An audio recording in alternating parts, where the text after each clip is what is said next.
Takže dobrý deň sa praje, zdraví vás Cassius Thundercock, za kamerou kameraman a ideme strieľať zver, hej. Ideme birčotom strieľať deviatkové zvery, a.k.a. ideme ich štepiť. Shoutout do Lovienka, dáme vám aj link, tu teraz by vám mala skočiť fotka Olovienky, dáme vám link do komentov, choďte dať všetci follow, kto to vidí, choďte dať follow. Takže, ideme na to. Nachádzame sa na ceste, ideme loviť deviatkové vodné bivoly. A ideme to očkovať jedovatým olovom, a.k.a. brokovnicou, a.k.a. birčotom, a.k.a. birčot je na jednotkovú zver, vodný bivol je deviatka. A vidíme prvého vodného bivola, pridávame a ideme ho zaštepiť. Pán kameraman, pribehnite bližšie. Nech vy strieľate hlavne, pretože z vášho pohľadu je to. Obieham ho, durím ho na vás, vystúpte, durím ho na vás. Idem ho obrátiť. Au! No, takže mňa zabil bivol, lebo som sa ho snažil zahnať na kameramana. Kameramana taktiež zrazil bivol, pretože ma chcel pomstiť. A bivoli sú svine. Bol to antivaxer, utekal od nás, agresívny bol. To znamená, že ideme mu dať vakcínu jedovatým olovom. No teraz. No, takže, ľudia. Narazili sme na jedinca, ktorý totižto sa nechcel dať zaočkovať, bol to antivaxer. Predpokladám, že ten, ktorý nás zrazil, z dôvodu toho, že antivaxera nechcel si dať vakcínu, tak proste skolaboval, lebo sa nezavakcinoval. Každopádne, pán kameraman, prosím vás, odpracte ho za kulisou. Ako vás môžem poprosiť? Super, ďakujem. A ideme hľadať ďalších ľudí, alebo ďalších bivolov, ospravedlňujem sa, ktorí by chceli vakcínu, prípadne nie. Dáme im to aj tak, aby neskončili ako tento jedinec. Takže ľudia! Ideme, máme tu veľkého vakcera a malých vakcerov, ktorých prezývame kolárovci. Oni behajú vo veľkých skupinách, radi robia koncerty.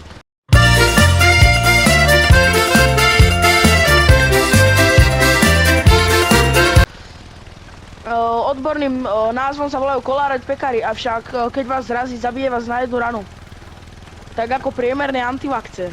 Všetci sú antivakceri, všetci od nás utekajú. Zostupujeme, berieme brokovnicu. Tu je jeden antivaxer. Dostal to do hlavy. Dostal to druhýkrát do hlavy. Dostal to tretíkrát do hlavy. Dostal to štvrtýkrát do hlavy. Dostal to piatýkrát do hlavy. Pán kameraman tiež strieľa antivaxerov. Teda, pardon, strieľa, ale my štepíme strelou. Totižto my máme štepiace pušky.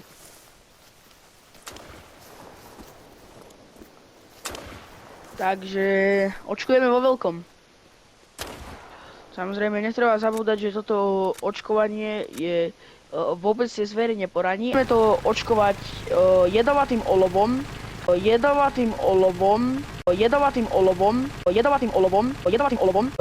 A keď ich to možno vidíte ležať, to je z dôvodu, že vakcína má aj uspávacie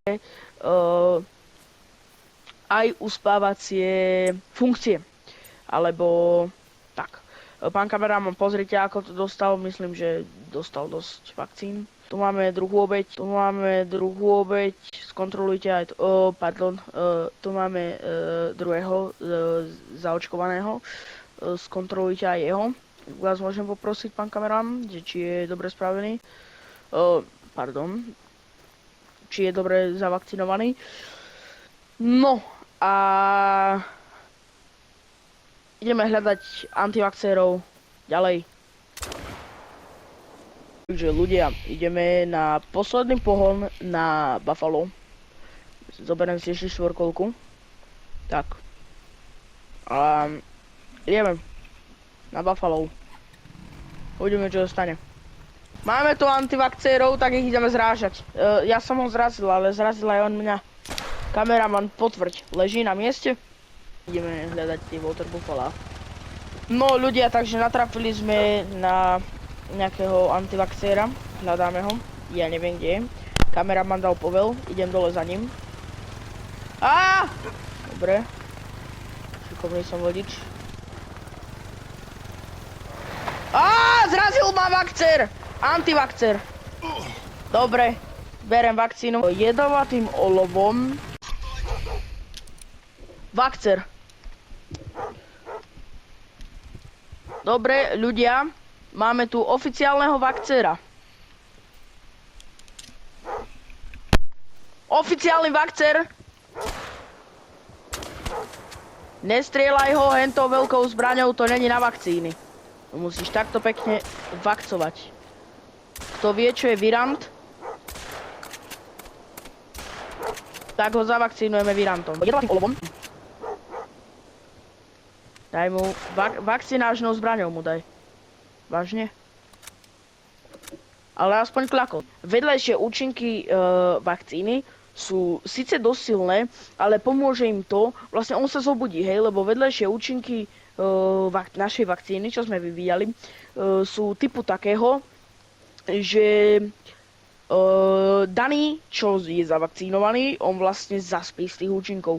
A za ten čas, čo on vlastne spí, tak tá vakcína sa v ňom prebudí a potom už bude mať vyvinuté protilátky a nemusí umrieť ako antivakcéri. Áno, čiže všetko išlo podľa plánu, tak to malo dopadnúť. My ho tam teraz necháme. Paťo, potom ho za kamerou zober. No, my ho tam teraz takto necháme. A on sa prebudí a bude žiť vlastne život, ale zavakcínovaný, aby nemusel zomrieť na chorobu alebo za iných okolností. Takže ďakujem za pozornosť. Toto bol náš posledný pacient dnešného videa. Čiže ďakujem.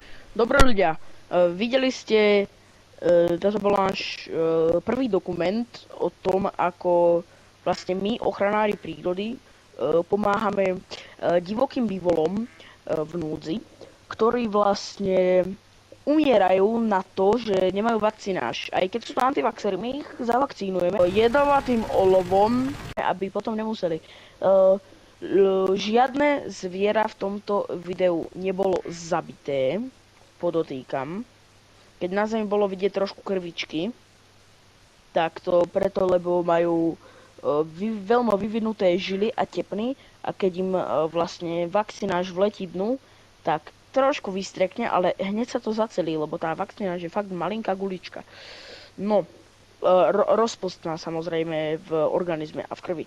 Takže sme ich tu zavakcinovali, videli ste čo a ako.